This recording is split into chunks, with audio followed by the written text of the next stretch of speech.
Hey everybody, welcome back to the channel.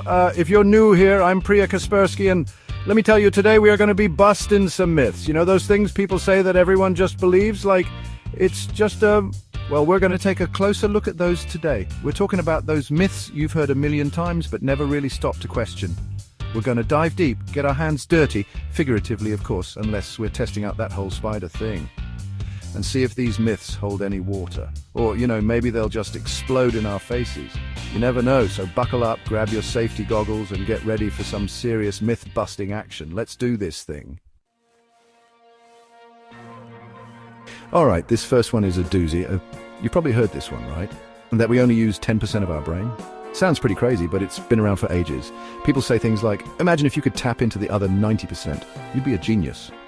But here's the problem. It's just not true.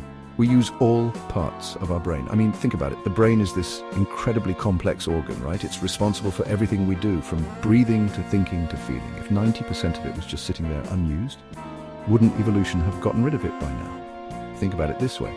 Imagine a sports car, right? A really, really fancy one.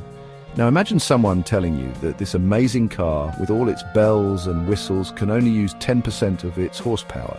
That it's got this massive engine, but it's only firing on a fraction of its cylinders.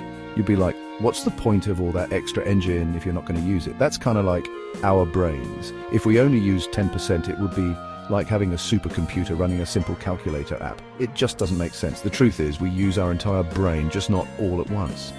Different parts of the brain are responsible for different functions. When you're reading this right now, the parts of your brain responsible for language processing and vision are firing away, but when you're riding a bike, it's a whole different set of brain regions working hard. So yeah, the 10% brain myth is busted. We use all of our brains all the time, and that's pretty amazing if you ask me.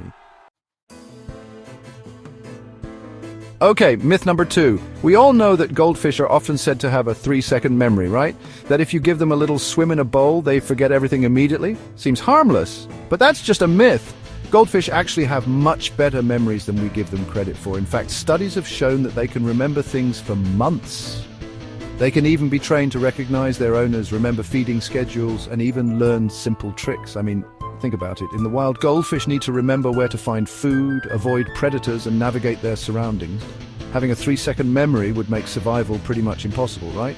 So how did this myth get started?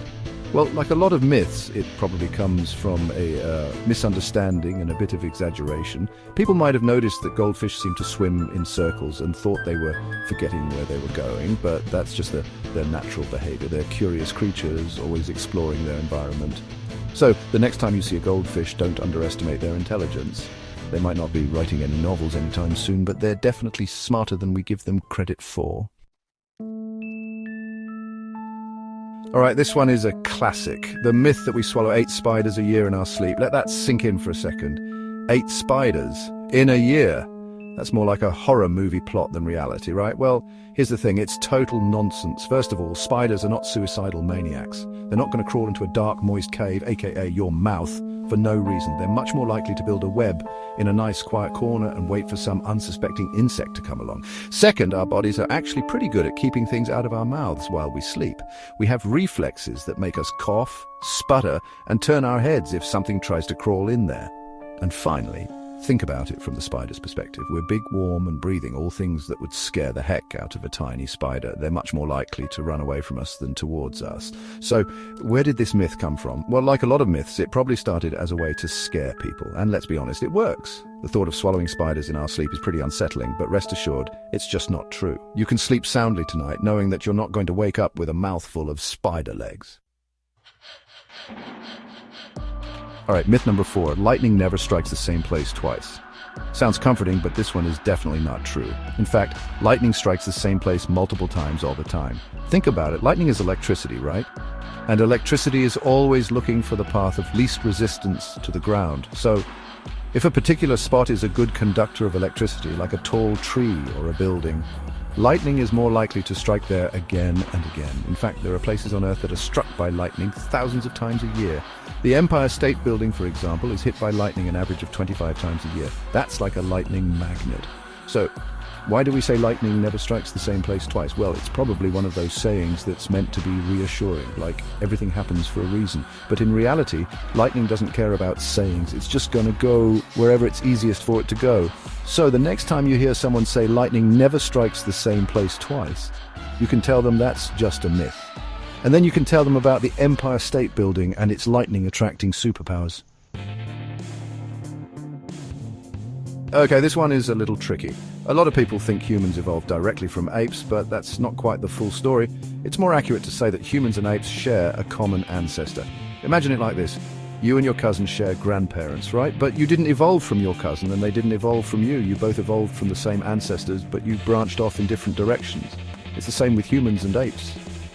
We share a common ancestor that lived millions of years ago. Over time, different populations of this ancestor evolved and adapted to different environments, eventually leading to the diversity of primates we see today, including humans, chimpanzees, gorillas, and orangutans. So we didn't evolve from apes, we share a common ancestor with apes. It's like having a distant relative who's a little hairier than you are. This is a really important distinction to make because it helps us understand our place in the natural world. We're not separate from nature, we're a part of it. And we're all connected through this incredible web of life that stretches back billions of years. So there you have it, folks. 5 popular myths busted. Who knew that goldfish had better memories than you, right? And no, you're not going to swallow spiders in your sleep anytime soon. Keep these truths in mind the next time someone brings up one of these myths. And if you've got more myths you want me to bust, let me know in the comments. I love digging into this stuff. Remember, the world is full of fascinating mysteries, and it's up to us to keep asking questions and seeking out the truth. Don't just take things at face value, dig a little deeper, do some research and see what you can discover.